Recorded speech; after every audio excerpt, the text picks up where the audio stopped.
Assalamualaikum warahmatullahi wabarakatuh. Selamat pagi anak-anak, semoga semuanya sehat ya. Sebelum kita mulai belajar hari ini, yuk dibuka bukunya, buku 5C dan buku tulis serta alat tulisnya. Jadi kalian bisa mencatat informasi-informasi penting yang akan Ibu sampaikan hari ini. Nah, hari ini kita akan belajar tentang pembangunan sosial. Coba kalian perhatikan lingkungan sekitar kalian, pasti terdapat gedung, jembatan, dan fasilitas umum lainnya. Dengan adanya fasilitas-fasilitas tersebut merupakan contoh wujud dari pembangunan sosial. Jadi, setiap negara memiliki rancangan pembangunan di bidang sosial, budaya, dan ekonomi sesuai dengan kemampuan negaranya masing-masing.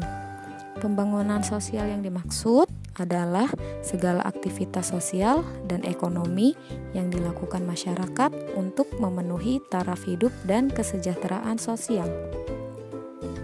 Nah, maksud dari taraf hidup adalah standar hidup atau kebutuhan pokok yang harus terpenuhi. Jika sudah terpenuhi, maka akan sejahtera. Contoh pembangunan sosial antara lain, yang pertama yaitu kegiatan jual beli di pasar. Kemudian yang kedua ada penyuluhan kesehatan yang dilakukan puskesmas. Dan yang ketiga yaitu koperasi.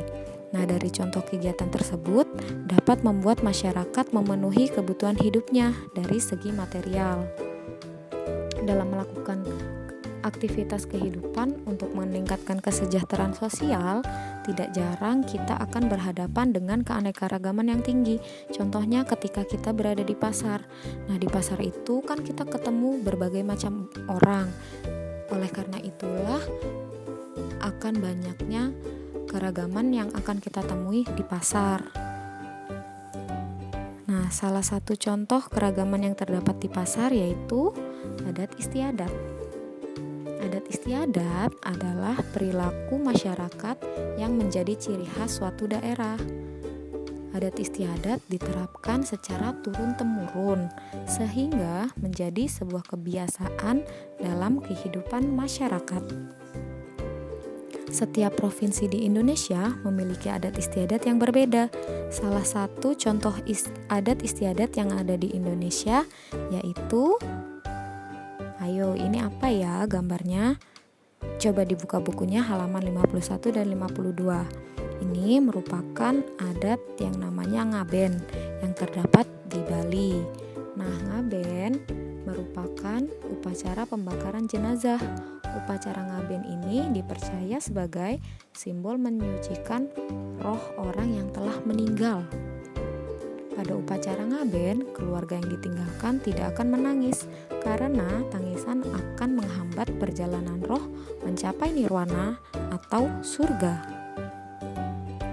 Ngaben merupakan ritual penting bagi masyarakat Bali. Oleh karena itu, masyarakat melakukannya sebagai upacara pelestarian adat. Dari sekian banyak keberagaman yang ada di Indonesia, terdapat faktor-faktor pendukung keberagaman di Indonesia. Dibuka halaman 57 ya. Yang pertama ada letak geografis. Masih ingatkah letak geografis Indonesia? Terletak di antara dua benua dan dua samudra, yaitu benua Asia dan Australia. Samudranya yaitu Samudra Hindia dan Samudra Pasifik. Oleh karena itu, Indonesia terletak di jalur yang sangat strategis sehingga selain barang dagangan, mereka juga menyebarkan budaya ke seluruh wilayah Indonesia. Yang kedua yaitu bentuk negara kepulauan. Indonesia terdiri atas ribuan pulau sehingga masyarakat membentuk kebudayaannya masing-masing yang disesuaikan dengan lingkungan sekitarnya.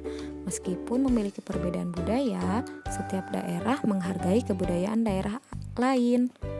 Kemudian, faktor pendukung yang ketiga yaitu kondisi alam.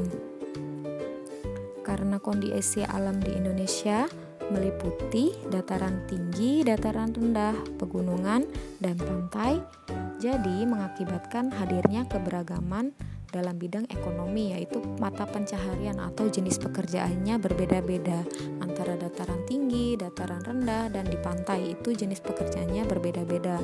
Nah, ini 3 contoh atau 3 faktor pendukung dari keberagaman yang di Indonesia.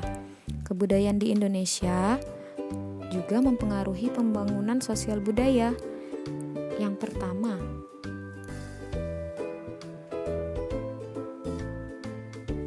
yaitu pembangunan sosial budaya menggunakan bahasa Indonesia. Seperti yang kita tahu, banyak sekali bahasa daerah yang ada di Indonesia, mulai dari Sabang sampai Merauke. Namun, ketika kita menggunakan bahasa Indonesia, akan menciptakan komunikasi yang baik. Jadi, semua suku, semua bahasa pun mengerti atau paham apa yang kita bicarakan, sehingga akan menciptakan komunikasi yang baik antar satu dengan yang lainnya. Kemudian yang kedua, pembangunan sosial budaya yang kedua, yaitu mempelajari kesenian daerah berupa drama, wayang, tarian, dan alat musik tradisional.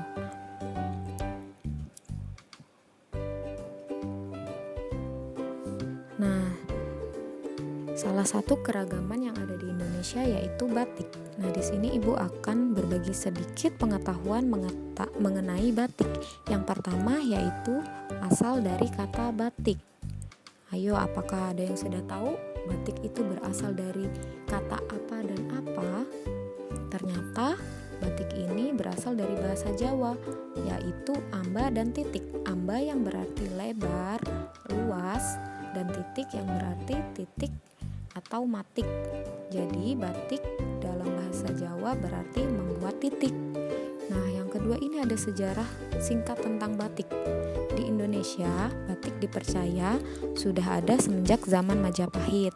Nah, sekarang batik sudah berkembang di beberapa tempat di luar Jawa, bahkan sudah sampai ke mancanegara. Negara Indonesia melakukan pembangunan di segala bidang agar masyarakat makmur dan sejahtera. Nah, kerjasama yang baik sangat dibutuhkan agar tujuan pembangunan sosial budaya dapat tercapai. Kebudayaan di Indonesia juga dapat membentuk karakteristik atau ciri khas bangsa kita. Nah,